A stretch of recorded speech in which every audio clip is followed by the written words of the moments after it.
Hey there! We'd love for you to hit that subscribe button. By subscribing, you're helping us spread the word and connect with more amazing people like you. Welcome to Pärents, where parent doctors Matthew Letterman and Alona Pulday explore current parenting topics, share stories, and help bring families closer together. Back to We Be Parents, where we have honest conversations about the messy, beautiful, and often overwhelming journey of raising kids. Hi, I'm Dr. Alona Pulday. And hi, I'm Dr. Matthew Letterman. In our last episode, we cracked open a truth that many parents feel but don't say aloud. The overcommitment, the burnout, the way our entire lives can start revolving around our kids' activities, and how we're allowed to say enough. Today, we're going deeper. If you've ever wondered who you are beneath the hustle or felt like you're disappearing inside the schedule, you're not alone. And before we jump in, please don't forget to subscribe. Every week we are tackling the emotional heart of parenting. And by subscribing, you're helping us get the word out there and supporting our work. So thank you for that. Indeed. Thank you very much. Okay. So in our last episode, we talked about how you're not failing as a parent just because you take a little bit of time for yourself.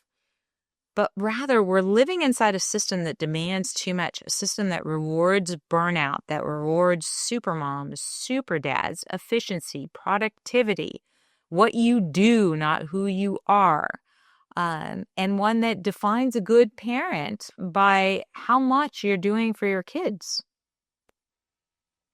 We reframed the ARA approach and talked about acknowledging, releasing, and aligning. Matt, do you want to give a little summary of each of those? Yeah, the ARA approach is first acknowledging that it's a systemic issue. It's not you. It's how often we were brought up and the culture around us about defining what a good parent is. And it rewards burnout and calls that good parenting. So that's the acknowledge. Then there's the release. Release is letting go of the roles that are weighing you down and releasing the beliefs that keep you trapped. Beliefs like a good parent never misses a moment, or the child will fall behind if we say no. Releasing your self-worth from being attached to what you do and how you show up, and that your self-worth as a parent is around your values, not the tasks that you accomplish. And then the align. So align is living a life that your kids can respect and imitate, shifting your focus from managing their schedules to modeling a meaningful life, letting them see the parent you want to show up as, not what you accomplish, but again, how you show up so that they can then see that. And it's about, how you're being, not what you're doing. I love that. Yeah. And really this approach is a mindset shift, one that can really help parents almost give them permission to step off the hamster wheel and reclaim their life, their purpose, their relationship, their partnership. So we invited the audience to do something counterintuitive, to let go of expectations, societal expectations, expectations of themselves, and even the expectations of their children, and really kind of find that balance between caring for children and caring for themselves and caring for their partnership. Yeah, and letting go of the idea of perfection as even a possible outcome. Letting go of pressure, letting go of the belief that exhaustion equals love, and that if you have more gas in the tank, you should use it, and that the only time you can take a break is when you're physically unable to do more. Correct. And today we're going to hear stories, some from families who have successfully implemented the ARA and what they're sharing, and then from those who are still struggling to find that balance. So let's start with the headlines and heartlines. I like these, the real, emotional, empowering stories that show you what it looks like to live, and break free of this trap of overcommitment in this case. Yeah. From burnout to boundaries. This is number one? Story number one. Yeah, Yes. let's do it. Melissa. Melissa was at every game, every tournament, every fundraiser until one Saturday she had a panic attack in the car before a match. That was her wake-up call. Instead of quitting cold turkey, she started making one change a week, trading carpools, saying no to optional events, claiming her Sunday mornings back. TK.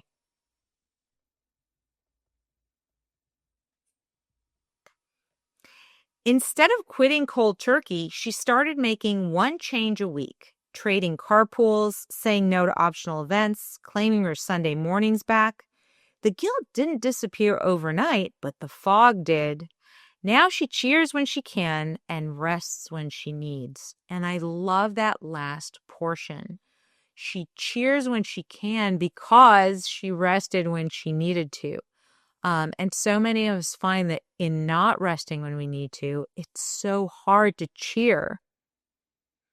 That Melissa stopped waiting for life to collapse as her director of what she does and doesn't do. You know, when you listen to the whispers before they come screams, magic happens in your life. And you get to really not only enjoy your life more, but enjoy watching your kids experience their own life more versus you have sacrificed so much of yourself that then there's resentment that the kids are living this amazing life and here you are driving them around for it. You live vicariously through them and forget to live yourself. Yeah, as long as they have an amazing life, I'll worry about mine when they're off in college. Yes. If you make it that far, you know, it's to me, this is the acknowledge and the release in action. Acknowledging her breaking point, releasing the myth that presence means perfection, and just it's so empowering when you start doing that. And it's not that she stopped supporting her children, but just making that new space is just fantastic. Just deciding that, hey, I'm going to set an intention to care for my needs too. There's all this energy in you. There's all these parts of you that have been screaming for attention and support. There's little kids inside all of us that want to be cared for too. Yes. So success story number 2. I love this one. The couple who reclaimed their marriage. So Tom and Vanessa hadn't had a real conversation in months. Their lives revolved around their daughter's competitive dance schedule. One night they looked at each other and realized they'd become glorified Uber driver, Uber dad, Uber mom. So they did something wild. They booked a hotel one time. TK.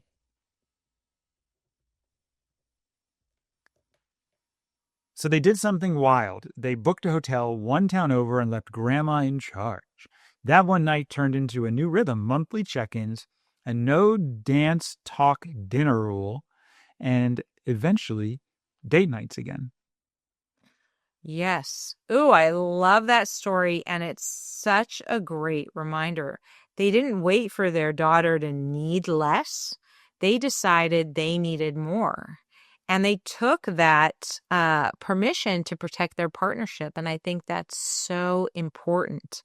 And I really believe that kids thrive when marriages thrive. Exactly. Your kids will thrive when your connection thrives. Yes. Yes. So I like we started with the success stories. We'll jump into some challenge stories. Some challenge stories. Okay.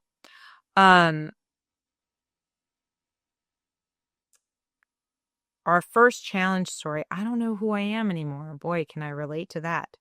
Samantha wrote in to tell us, I haven't read a book for myself in over a year. I used to love painting, hiking, writing, but now every waking moment belongs to my kids' schedules. And the scary part, I'm not even sure what I'd do if I had free time. It's amazing how often I see that in talking to parents or coaching parents. There are a lot of complaints around being so busy and immersed in their children's schedules. But when you ask them, well, what would you do with your free time? I don't know. Or they go on a date night and they talk about the kids' schedules. So I love that Tom and Vanessa, it was a no dance dinner. There was no dance talk during their dinner. They're not sharing celebrations about their daughter when their daughter isn't there, and they have an opportunity to focus on each other.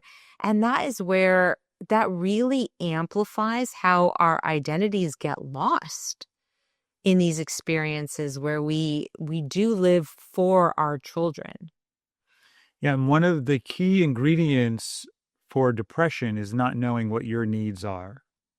So it's so important to know what your needs are, what excites you, what interests you, and then it's important as well to start taking action to meet some of those needs. But the first step is even knowing what those are. And so many people we work with, when you ask them what are your needs, they can't tell you. What would you love? Oof. Can I think they need permission to even think that way? Right.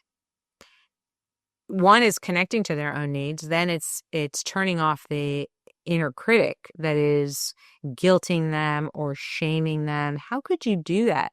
How could you choose yourself over your children? It's selfish to have needs. Now, why did you have children if you're not going to prioritize them? Yeah. And then at every moment. Yeah. And then a lot of us had parents that didn't support us in the way we want. So we go to the extreme to not be like them. And we wind up hurting ourselves and ultimately hurting our children when we show up in that way. Yes. All with good intention. And we model that same pathway for them. They don't learn balance. They don't learn to connect to their own needs. They don't learn what it means to care, have their needs met and have care for themselves, but also care for others in a relationship. Yeah, it's just so important. And it's a little counterintuitive, but it's just so important. I'm working with some parents now, and this one couple, they so want to just be there and be the everything for their young child. And the child has essentially learned that I can get what I want. I don't have to listen to what they have to say. They're going to be there all the time. Even when they say they're not going to do something, they're going to wind up doing it anyway. And then they wonder why the child is showing up that way. And I'm like, based on your actions, that's what they've learned. So if you want the child to show up differently, which I believe is very important, if you want them to be a successful member of society, then you got to show up differently. It doesn't matter what you say. It matters what you model. Oh, I found myself in that situation so often where I think, I hear my jackal judgments. My kids are so entitled. How do they go around thinking that they're the only thing that matters in this world? And then I think, well, that's how I'm raising them, to think they're the only thing that matters in this world. And so the opportunity is really mine as well as theirs. And part of that is modeling to them something different. But it's uncomfortable at the beginning, as I imagine it would be for Samantha. It's uncomfortable to create boundaries when boundaries didn't exist before. Exactly. And for Samantha, I would say it's not about doing another activity. That's the next step. It's silence. It's stillness. It's a small reclaiming of the self. Get back to yourself. Even 15 minutes can make a huge difference, because we go through the day, and then at the end of the day, can you say, hey, did I take time for myself? And to be able to remember that 15-minute break at the end of the day is so important. And I think most parents have asked themselves, they get to the end of the day and they're just exhausted and thanking God that they made it through the day. Now imagine if you could reflect, and if maybe that's a challenge for people, including Samantha. Can you, at the end of every night, remember at least one 15-minute break where you were still and silent and not worried about accomplishing anything, and just checking in with your body and your heart, and remember that for every day. And at the end of the day, remind yourself what that was like. Indeed. And I like the idea of, if it's available to you, to get creative around strategies to meet the needs. Sometimes it's hard to let go of all the activities that the kids are involved in. But is there a community that you can lean on? Are there other parents that you can exchange carpools with? Um, are there things that your kids are willing to give? So, hey, kids, if we do this activity, everybody's helping to make dinner when we get home. And I'm taking a 15-minute break after, or I'll make dinner and you guys wash the dishes, or, whatever that is, where you're not the end all be all in all moments. I like it. All right. What's the next challenge? So this is from Mark, who said, I've said yes to everything for my son. Every travel team, every summer clinic, but I'm depleted. And my son, he's starting to hate it. I thought I was doing the right thing, and now I'm not sure who I was and who I was trying to impress. Mm. And, Mark's story hits a deep nerve. So many of us confuse this overcommitment with devotion. But sometimes love looks like restraint, which I think, again, is counterintuitive, like helping our kids not be overscheduled. Mark's job now, to me, would be to release the pressure, align with presence over performance. Presence over performance. Start with presence and then connect to your child after you connect to yourself. Care for each other, identify needs, and then make sure whatever strategies you pursue are holding all of those needs, not some at the expense of others. That's a really important cost that I don't think that we addressed in our last episode either, but this is a really important one, that in your desire to overcommit and be everything for your children, you're overcommitting your children and they don't like it. I was remembering a friend whose child was in soccer.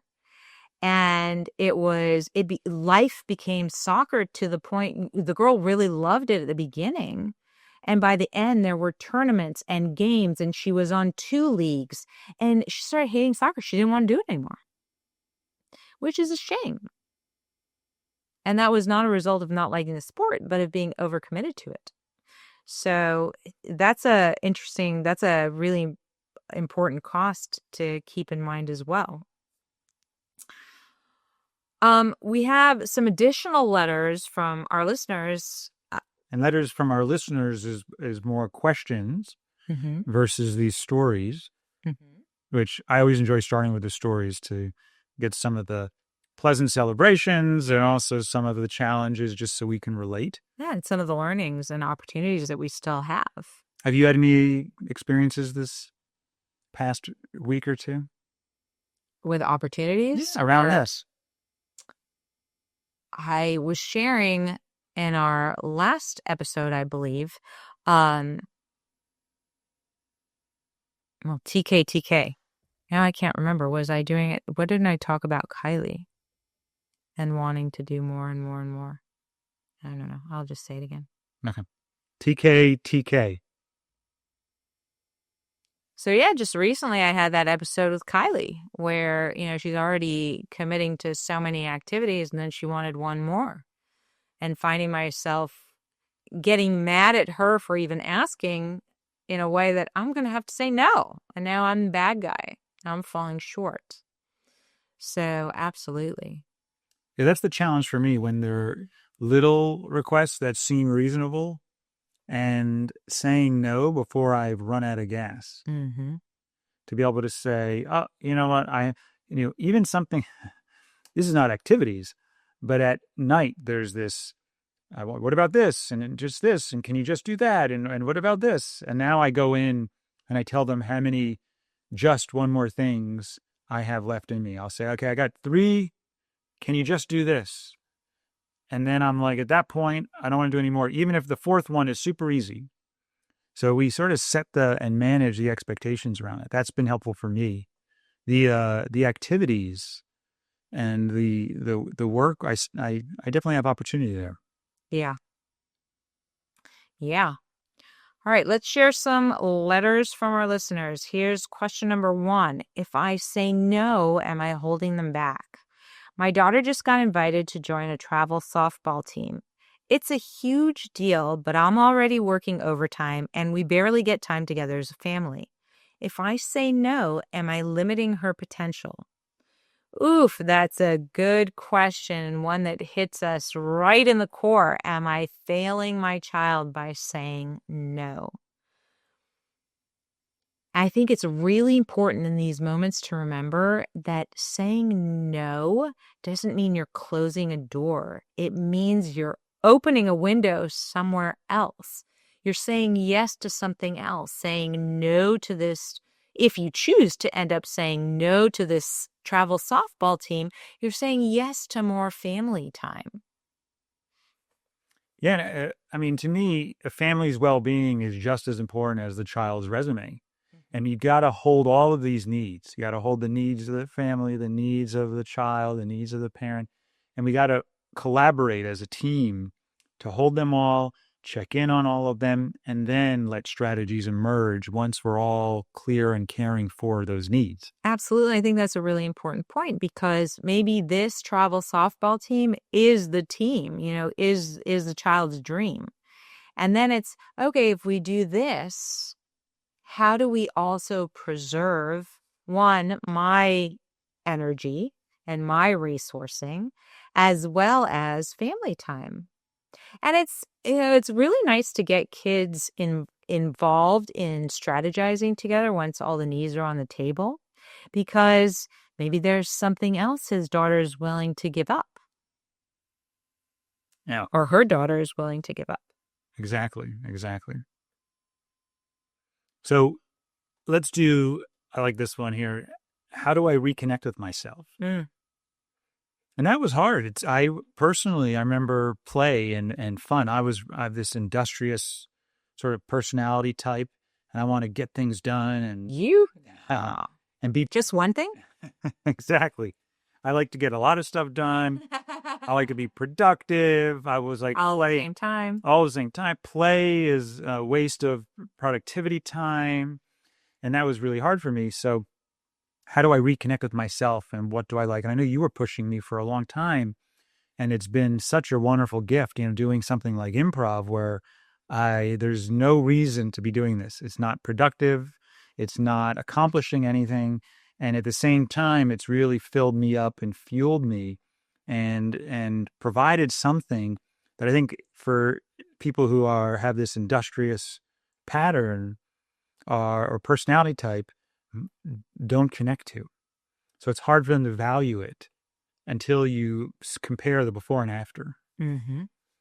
So for this one, how do I reconnect with myself? I was asking myself that too. Hey, how do I get back to the ground there around the play?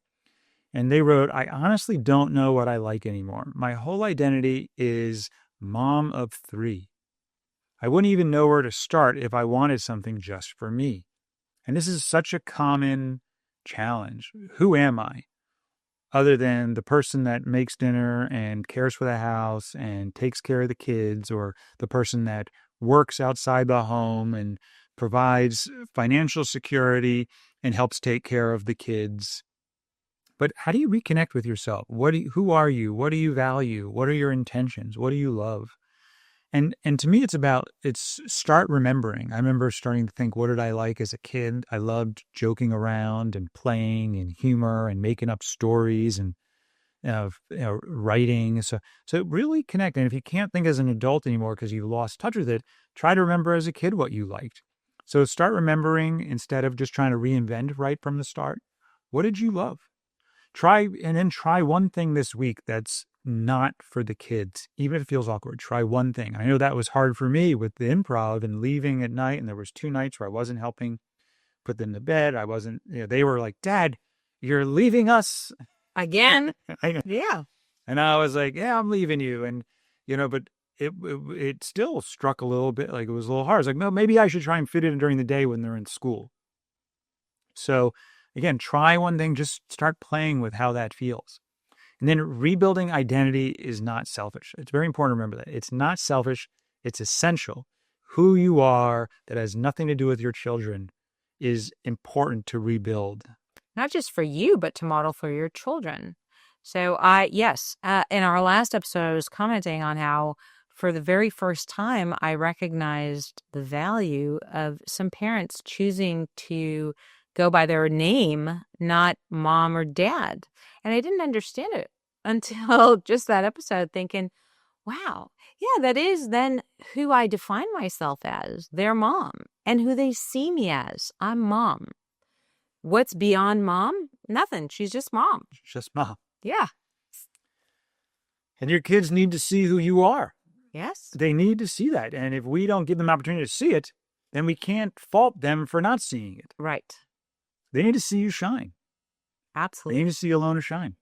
Absolutely. And if if you are still stuck on that internal critic that's yelling selfish, selfish, selfish, think about the fact that that's a really important thing to model for your children so that they grow up with agency for themselves, so that they can self-advocate and self-care. And that's a good point, because you can ask yourself, imagine your kids showed up the way you did. Is that what you would wish for them?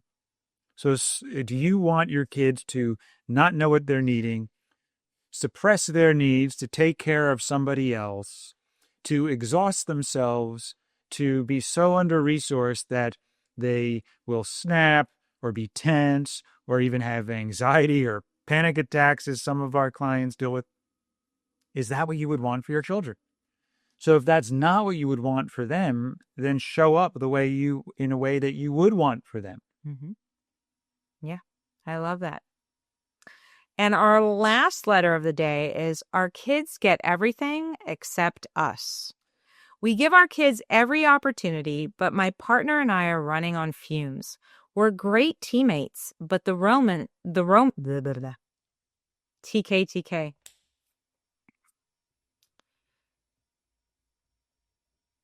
We give our kids every opportunity, but my parent... What is wrong with me? TK. I'm getting tired. Okay.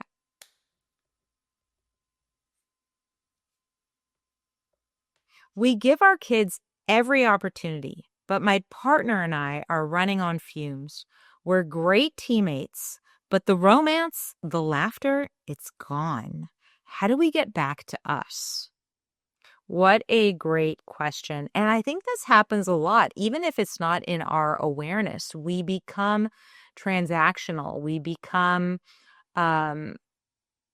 really teammates. I love that word, because that's what it is. We're on a team kind of taking care of these kids together, but what is between us is really sacrificed and lost.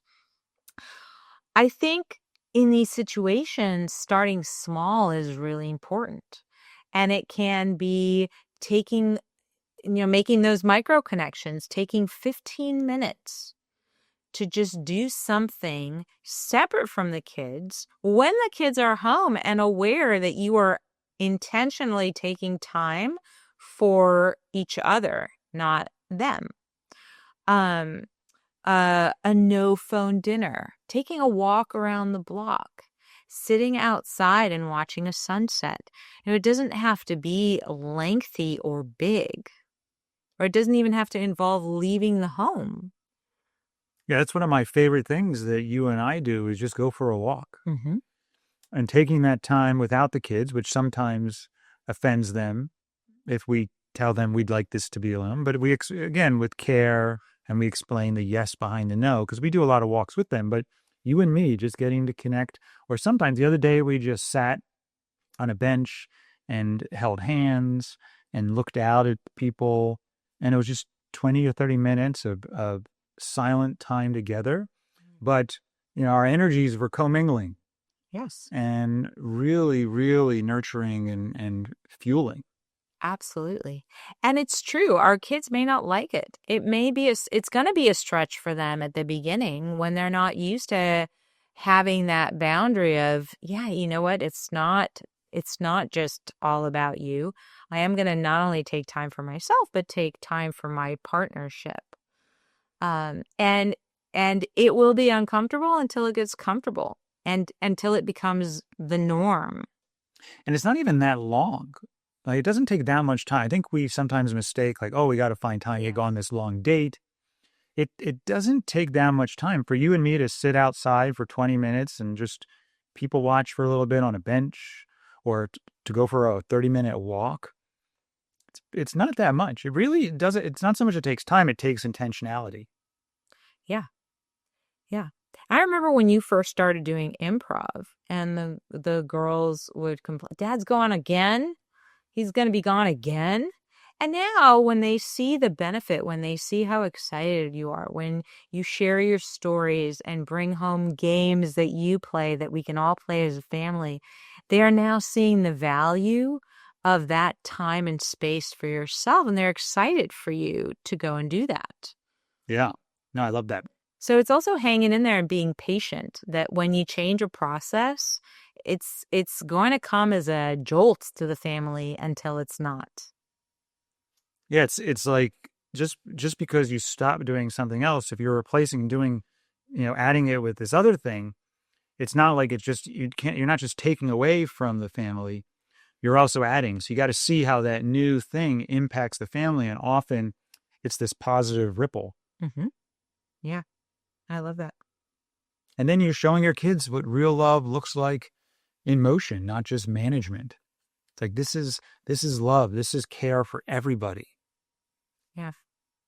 And I know you mentioned that, growing up in a household where you didn't see much of that. And so a relationship meant being a teammate or co-parenting. When I grew up in a house where my parents, there was a lot of love between them, but the priority was still the children. And my dad had that same philosophy of, oh yeah, I'll take my time when I retire. And he never made it to retirement. So, that was a significant cost that hopefully most people will not experience. But even getting lost, there's the other side of it. Once our kids go do their own thing and we're in retirement, we don't even know how to define ourselves. We get depressed because our whole identity is gone. And a lot of people's identity is their work and their role as parents. Mm-hmm. And they've waited so long and lost all of this connection to themselves that often they'll go back to working or helping care for other people's kids, or they start caring for grandkids. Right. Yes. They don't know what else to do. Yes. So, Matt, what would be your takeaway, your one last thing for today? So I like that your worth isn't measured in miles driven or events attended. It's measured in presence, in peace, and how fully you are living your own life. You don't owe your kids everything. You owe them you, fully alive, fully present, and fully human. Wow, I love that. Your worth is measured in your presence, not the events that you attend. Yes. Yes.